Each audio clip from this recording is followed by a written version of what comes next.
kekerasan ini? Yang banyak korban itu pihak masyarakat yang dibantai oleh TNI dan Polri.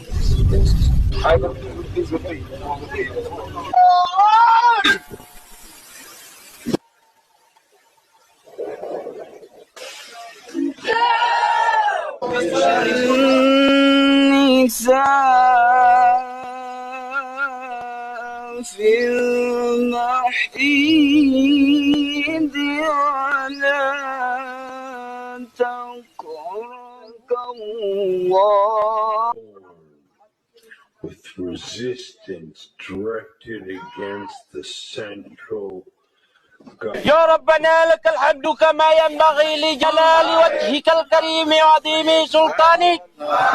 اللهم صل وسلم على سيدنا محمد وعلى آله وصحبه أجمعين.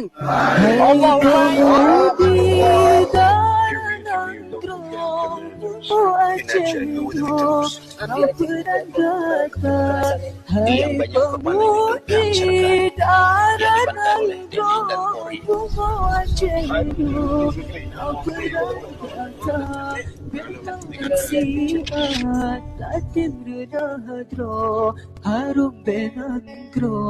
Dengan kata memang siap.